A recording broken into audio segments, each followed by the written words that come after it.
السلام علیکم ورحمۃ اللہ۔ سب سے پہلی اور بڑی اپڈیٹ یہ ہے کہ آپ تمام بھائیوں کو یہ معلوم ہوگا کہ قیصر احمد راجہ صاحب نے انجینئر صاحب کے چیلنج کو قبول کرنے کے بعد انجینئر صاحب پر یہ اعتراض کیا کہ انجینئر صاحب نے ختم نبوت کا نام لے کر میرے ایمان پر سوال کیا ہے، جو کہ بالکل بھی برداشت کے قابل نہیں۔ اسی وجہ سے قیصر احمد راجہ صاحب نے انجینئر صاحب سے یہ ڈیمانڈ کی کہ جن بزرگوں پر انجینئر صاحب نے مجھے کفر کے فتوے لگانے کا چیلنج دیا تھا، ایک دفعہ ہمت کر کے وہ بھی اپنی کسی ویڈیو کے اندر ان پر کفر کے فتوے لگائیں، تاکہ اس کے بعد ہم اپنی بات کو مزید کنٹینیو کر پائیں۔ آپ میں اتنا تکبر ہے کہ آپ کو صرف میں نے سوشلزم کی باتوں پہ میں نے آپ کو منع کیا اور سیکولرزم کی باتوں پہ منع کیا، آپ ان کی مشترکہ ڈارلنگ ہیں اور آپ نے اتنی بات اپنی ذات پہ لے لی ہے کہ آپ نے میرے ختم نبوت کے ایمان پہ آپ نے مجھے چیلنج کرنا شروع کر دیا۔ اگر پتہ ہوتا نا اس آدمی کو، تو اب میرے دل میں اس آدمی کی کوئی عزت نہیں ہے۔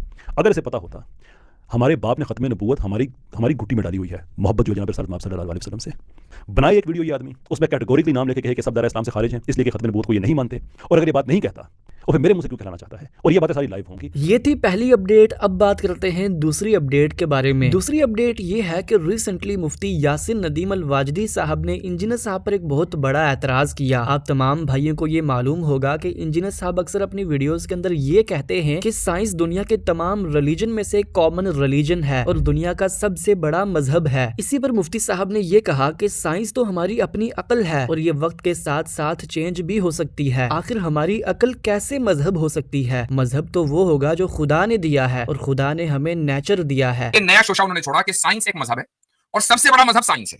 اس تعلق سے کیا کہیں گے؟ مسئلہ یہ ہے کہ آج کی دنیا میں جب ہم کہتے ہیں کہ یہ چیز سائنس کہتی ہے، تو سائنس کوئی چیز تو نہیں ہے نا جو آپ کے سامنے آ کے بات کرنا شروع کر دیتی ہے۔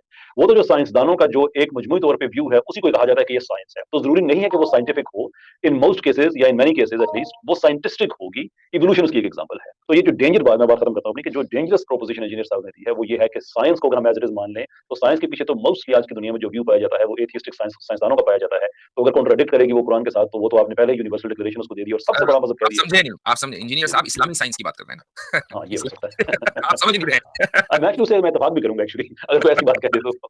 اگر آپ کے نزدیک سائنس اس لیے مذہب ہے چونکہ اس نے ورک آف گاڈ یعنی فزیکل فینومینا آف نیچر کے بارے میں بتایا، تو اصل میں فزیکل فینومینا آف نیچر ہے، چونکہ ورک آف گاڈ وہ ہے، سائنس نہیں ہے۔ سائنس تو ہماری اپنی عقل ہے، ہماری اپنی عقل کیسے مذہب ہو سکتی ہے؟ وہ ہوگا نا جو خدا نے دیا ہے، خدا نے تو نیچر دیا ہے، تو نیچر کو کہیے آپ سب سے بڑا مذہب۔ آپ کیوں کہہ رہے ہیں سائنس کو سب سے بڑا مذہب؟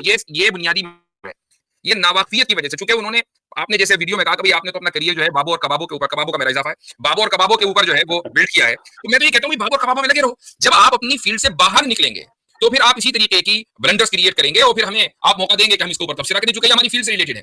ہماری فیلڈ سے ریلیٹڈ آپ کے بابے نہیں ہیں، وہ آپ انہوں نے جو کیا وہ جانے، آپ جو کر رہے ہیں وہ جانے۔ ہمارا جو ہے وہ یہ کہ جب آپ سیکولرزم پہ بات کریں گے، سائنٹزم پہ بات کریں گے، آپ لبرلزم پہ بات کریں گے، سوشلزم پہ بات کریں گے، آپ پر بات کریں گے۔ جی تیسری اپڈیٹ یہ ہے کہ ابھی حال ہی میں استاد جاوید احمد غامدی صاحب نے ساحل ادیم جیسے نوجوانوں کو جو آئے دن انقلاب کی بات کرتے ہیں ان کو اپنا پیغام دیا۔ یہ حضرات خیال کرتے ہیں کہ بس انقلابی نعرے لگانے سے ہو جائے گا۔ اس میں جو سب سے تکلیف دہ چیز ہے وہ یہ ہے کہ بہت سے نوجوان، بہت ذہین لوگ، بہت دین سے محبت کرنے والے لوگ وہ اس تبدیلی کے نام پر اپنی زندگی دے دیتے ہیں، اور میں نے دیکھا ہے، اور اس کے بعد کچھ بھی نہیں ہوتا، محض ایک سراب ہے جس کے پیچھے بھاگ رہے ہوتے ہیں۔ ان نوجوانوں کو، ان سوچنے سمجھنے والے لوگوں کو، ان مخلصین کو یہ توجہ دلائی جائے کہ وہ دین کو بھی سمجھیں، اس کے حقیقی مطالبات کیا ہیں، اور اس دنیا کو بھی سمجھیں جس میں وہ اس وقت ہیں۔ تو میں نے پچھلی دفعہ بھی عرض کیا تھا کہ اس میں دو ہی راستے ہیں۔ ایک راستہ یہ ہے کہ آپ اپنے اندر یہ صلاحیت محسوس کرتے ہیں کہ آپ قیادت کریں گے مسلمان ملکوں کی، تو پھر وہی راستہ ہے جو بہت سے لوگوں نے اختیار کر رکھا ہوا ہے، جنگ و جدال کا۔ اس وقت بھی اگر آپ غور کریں تو افغانستان میں لشکر موجود ہے، یمن میں لشکر موجود ہے، انہیں لشکروں کا جا کے حصہ بن جائیں۔ یہ الگ بحث ہے کہ وہ درست کر رہے ہیں یا غلط کر رہے ہیں، لیکن وہ ایک قابل عمل طریقہ تو ہے کم سے کم۔ اور یا پھر یہ ہے کہ جن ملکوں میں تھوڑی بہت جمہوریت ہے، جیسے ہمارا ملک ہے، جس طرح کی جمہوریت ہے وہ تو ہم روزانہ دیکھتے ہیں۔